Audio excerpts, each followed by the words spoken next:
Mesdames et messieurs, chers amis de la presse,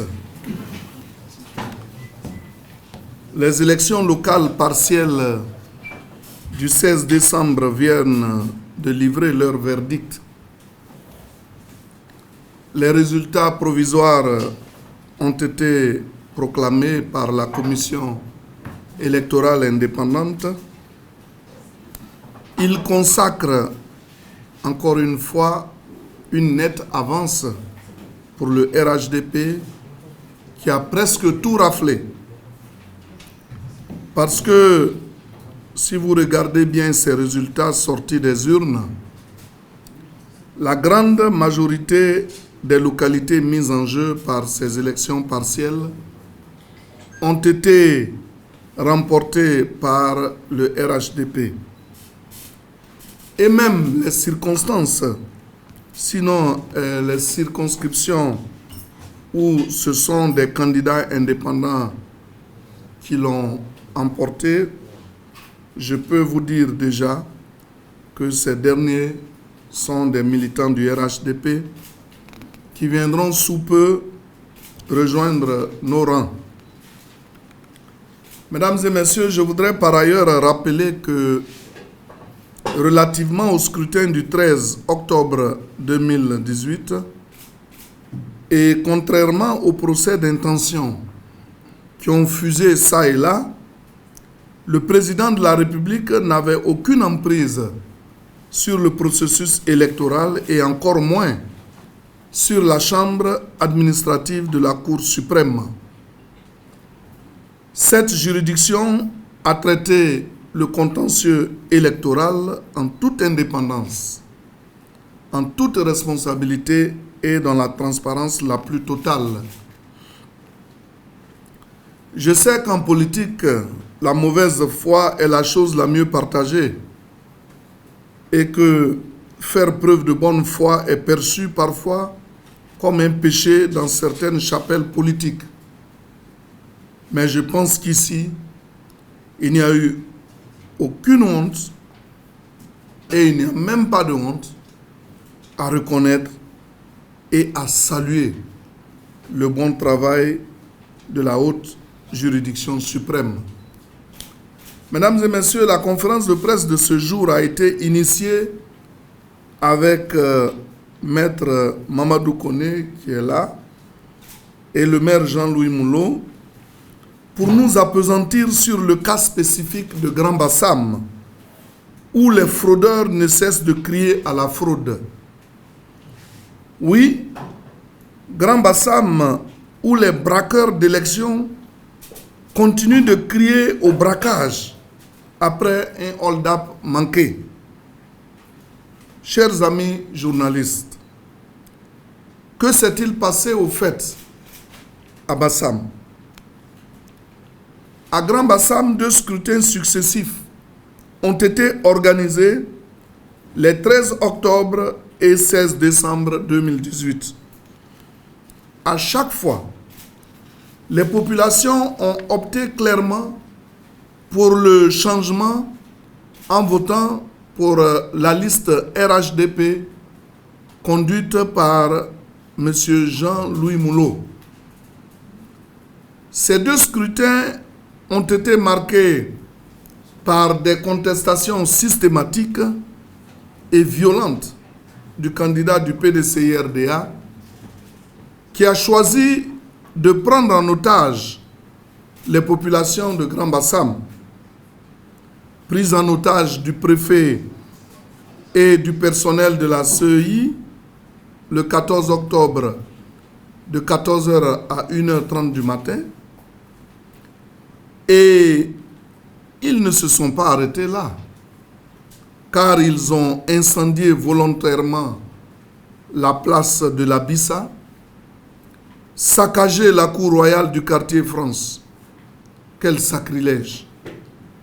Ils ont même perpétré des actes de vandalisme dans des résidences et restaurants des habitants du quartier France, pro-RHDP, proféré des menaces et des injures contre le roi d'Enzima, et la liste de leurs forfaits est longue. Tous ces faits attestent de ce que depuis le début du processus électoral, le candidat du PDCI-RDA, Ezalé, s'est inscrit dans une logique de violence. Tout se passe comme si l'on voulait user de la violence et de la terreur pour transformer une défaite confirmée et établie en victoire et porter M. Ezalé à la tête de la mairie contre la volonté des populations. Les Bassamois sont fatigués de voter. Et c'est cette exaspération qui a fait sortir massivement les populations de Mossou qui ont décidé de protester pour dire non à la violence, non à la reprise des élections. Mesdames et messieurs, chers amis journalistes, je voudrais à présent revenir sur les incidents qui ont émaillé le scrutin du 16 décembre dans certains bureaux de vote et dont on veut à présent se saisir pour justifier une autre annulation de l'élection. À la vérité, à Grand Bassam, c'est une affaire de fraude à grande échelle perpétrée par le camp Ezalé qui a mal tourné. Nous avons découvert en effet, après le scrutin du 13 octobre, la supercherie qui leur avait permis de faire voter plusieurs milliers de personnes de façon frauduleuse. Ces personnes n'étaient pas inscrites sur la liste électorale, mais elles ont pu profiter de certaines défaillances du système provoquées à dessein par nos adversaires avec, bien entendu, certaines complicités pour prendre part au vote. Il s'agit bien des élections du 13 octobre. Mais de quoi s'agit-il? Lors du scrutin du 13 octobre à Grand Bassam, nous avons été informés de ce que plusieurs cars avaient déversé des centaines de personnes détentrices de cartes d'électeurs qui n'étaient pas en fait les leurs. Les dites cartes faisaient partie du lot de cartes d'électeurs qui n'avaient pas été distribuées. Comment se les ont-elles appropriées? Des enquêtes sont en cours pour nous situer. Toujours est-il que, munis donc de ces cartes dont je viens de parler, elles avaient pu prendre part au vote parce que dans certains bureaux, les tablettes de la CEI étaient tombées mystérieusement en panne. Pour ne pas retarder les opérations de vote dans ces bureaux, l'on a décidé assez naïvement, oui, et je pèse mon mot, l'on a décidé assez naïvement d'autoriser le vote mécanique après avoir vérifié que le nom inscrit sur la carte d'électeur figurait sur la liste électorale. Et dès que le nom sur la carte correspondait au nom figurant sur la liste, l'on autorisait la personne à voter sans trop faire attention à la photo. Alertés, nous avons pris des dispositions pour contrer cette technique de fraude. Le 16 décembre, le même scénario se répète. Et comme par enchantement, les tablettes dans les mêmes bureaux qui étaient sous surveillance tombent encore en panne.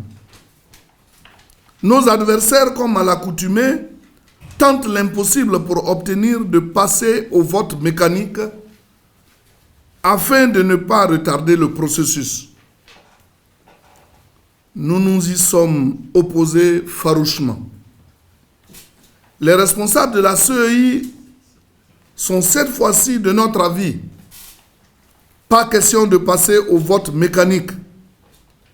Il est procédé diligemment au remplacement des tablettes et le vote continue.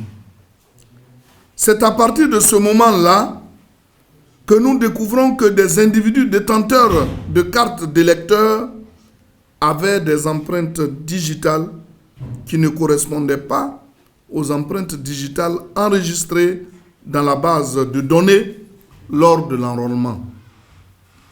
Et du coup, en vérifiant leurs photos, l'on voyait que ça ne correspondait pas aux personnes qui en sont détentrices. Mesdames et messieurs les journalistes, voilà en substance les faits qui ont déclenché tous ces actes de violence que vous avez pu observer lors de ces élections partielles à Grand-Bassam. Contrairement au 13 octobre, la fraude organisée n'a pas marché. Les partisans des allées ont été mis en déroute par le remplacement des tablettes défectueuses. Les voleurs ont été pris la main dans le sac. Dès lors, il fallait organiser des incidents pour perturber la sérénité du scrutin, perpétrer des actes de violence pour faire croire que c'est le RHDP qui est à la base du sabotage électoral. On ne peut donc pas sortir de là et crier aux voleurs, à la fraude. Mesdames et messieurs, M. Ezalé a été battu 2 fois de suite et les Bassamois sont fatigués de voter. La justice ivoirienne a déjà donné une deuxième chance à M. Ezalé. Si elle venait à remettre en cause une fois encore la victoire du RHDP, elle porterait l'entière responsabilité des événements que pourrait engendrer une telle décision. Depuis que l'on parle d'élections à Grand-Bassam, c'est un seul camp qui s'agite. À cause de M. Ezalé et de ses partisans, Bassam n'a plus la paix. La quiétude des Bassamois a été perturbée. Les opérateurs économiques vivent dans la crainte. Ils ont été privés de l'Abissa. Si on y prend garde, si le cycle de contestation après chaque défaite devait continuer, on risque de ne jamais avoir de maire à Grand-Bassam. Le mandat de M. Ezalé et de ses conseillers municipaux est échu. Partout ailleurs, l'on a installé les nouveaux conseils municipaux. Bassam ne peut pas être dans l'illégalité. M. Ezalé ne peut plus agir en tant que maire de la ville. Un troisième scrutin municipal à Bassam est exclu. Les populations ont déjà choisi Jean-Louis Moulot 2 fois en 3 mois. Il faut que M. Ezalé et le PDCI entendent les voix de ces populations-là. Parce qu'autant de fois que le scrutin sera repris, autant de fois M. Ezalé sera battu et autant de fois il organisera la contestation et la violence. La stratégie du maire sortant est connue. Il perturbe le processus électoral chaque fois qu'il voit sa défaite se profiler pour ensuite demander une reprise du scrutin. Au premier tour, il a fait attaquer la préfecture pour interrompre la consolidation des résultats par la CEI locale. Au deuxième tour, il a fait détruire 15 bureaux de vote, majoritairement dans son supposé bastion.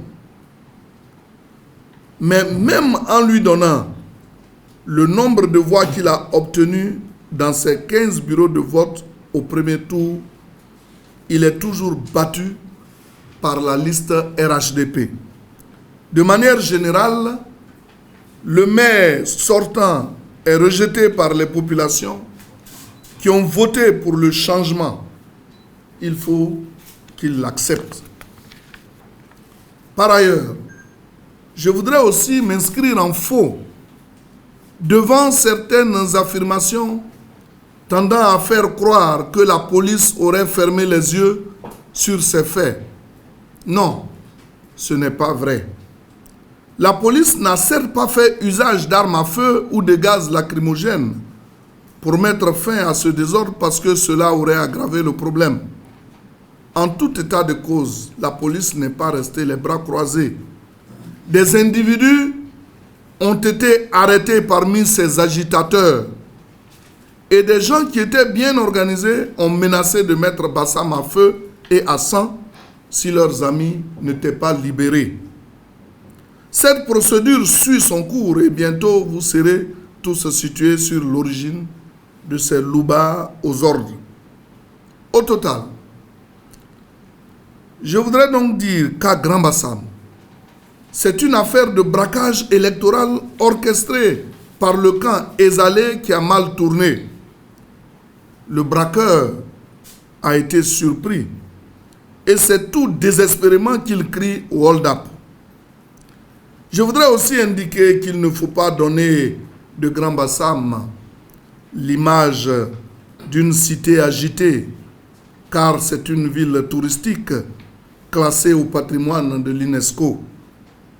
Si Ezalé continue de croire qu'il y a eu fraude, qu'il saisisse la Cour suprême, qui a déjà fait la preuve de son sérieux, mais de grâce, qu'il ne trouble plus la quiétude des Bassamois qui aspirent vivre en paix.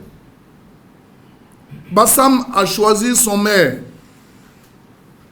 le 13 octobre. C'est M. Jean-Louis Moulot. Et il a confirmé ce choix le 16 décembre. Que le choix des populations de Bassam soit respecté.